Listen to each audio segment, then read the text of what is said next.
مساء النور عليكم ومرحبا بكم مرة أخرى في أطباق مغربية مع وصفة جديدة من سلسلة وصفات سهلة واقتصادية وسريعة التحضير. وصفة اليومية من العيار الثقيل، غتشكروني عليها بزاف بزاف لأنها وصفة ديال المملحات اللي كتوجد دغيا ولذيذة بزاف وبريستيج، وما كنحتاجو لا ورقة لا مسمن لا والو. يلا نكتشفوا المقادير.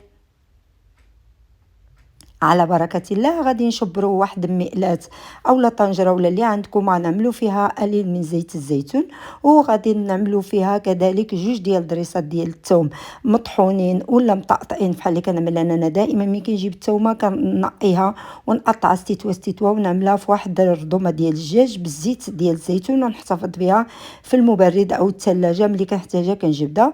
وغادي نضيف كذلك عندي هنايا الفلفل حمر وخضر، استعملوا فلفله حمراء وفلفله خضراء قطعوهم صغارين، وكنضيف عليهم كذلك عندي 150 غرام ديال الكفته. كان عندي شتيتو الكفته موجد في الدار استعملته، يعني ما كتحتاجش شي كميه كبيره. وغادي نضيفوا ملعقه ديال الابزار والملح على حسب الاستعمال ديالكم وورق الغار، وكنضيف عليهم كذلك كنسمهم بالاعشاب منسمه ازير والصحتار كما عودتكم دائما، وكنضيفوا ملعقه ديال الفلفل الاحمر.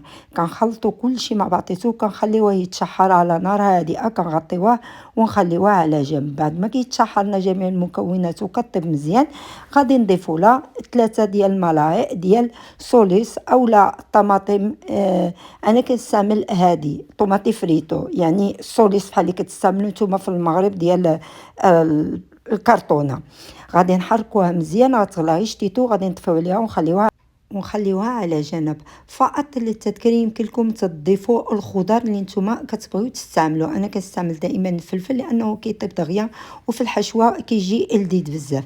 هنايا غادي نشبروا 650 غرام ديال البطاطس. البطاطا تكون من النوعيه الجيده، لان الا كانت البطاطا كتفسخ ملي غادي نعدلوا البولات ديالنا باش نعمروهم، راهم ملي غتدخلوا من الفران غادي يرجعوا لكم كاملين حريره واحده. يعني البطاطا خصها تكون من النوعيه الجيده، اولا اذا كانت بطاطا عاديه غادي تقشروها وكتنقيوها وتقطعوها مكعبات وتعملوها الطيب في الماء. يعني هنا عملت الطنجره بالماء وضفت عليها ملعقه ديال الملح، وغادي نخليها تطيب تقريبا 21 دقيقه. وملي كتطيب يعني على حسب النوعيه ديال البطاطا، كنأكد خصها تكون النوعيه ديالها اللي ما كتفسخش ملي نجيو نعدلو بها البوري ديالنا.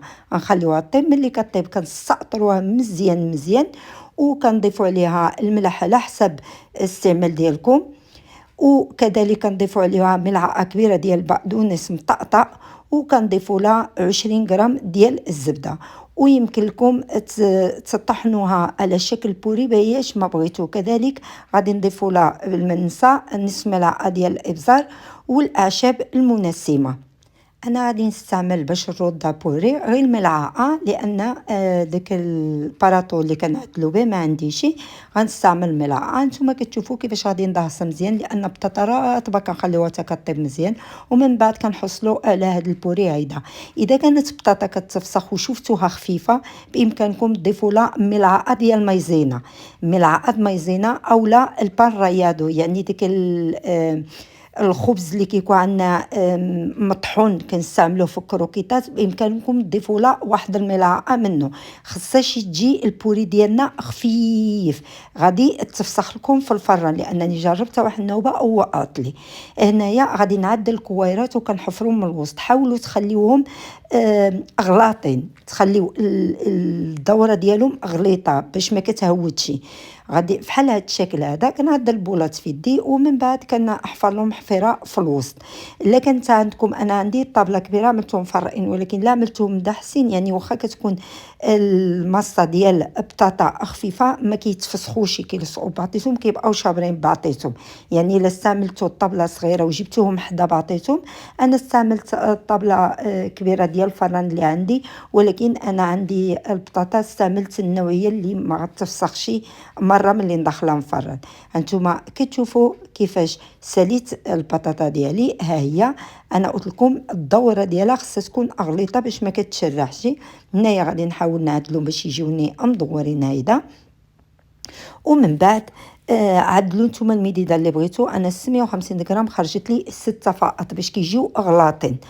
هنايا بعد ما غادي عدلتهم غادي نعمرهم بالحشو اللي عندنا اللي كيكون طايب. لهنايا كنشعل الفران انا من فوقي لان عندي البطاطا طايبه، البوري طايب، الحشو طايب، يعني انا غادي نعملها غير باش نعطيها داك الطوكي من فوقي باش ديك البوري كيرجع محمر فقط. هنايا غادي نعمر غير الحشو النيشان، غادي نزينو بهاد الرضاخيطات ديال الزيتون مقطع مدور، يعني غير زينوه بايش ما بغيتو نتوما والذوق ديالكم.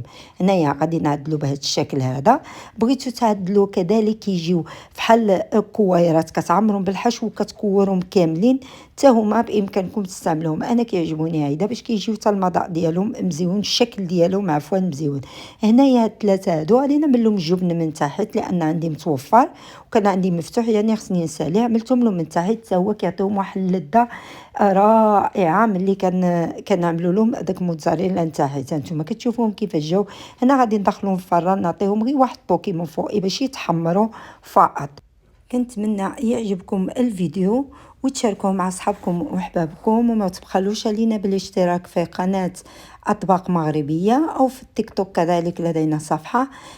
شكرا لكم على الدعم ديالكم، ورمضان مبارك. وان شاء الله عاوتاني من هنا حتى العيد يعني يوميا ننزل لكم وصفات جديده، وصفات سهله اللي هي يمكن اي واحد يعدلها في الدار، وكذلك تكون وصفات صحيه ومغذيه. وشكرا لكم مره اخرى.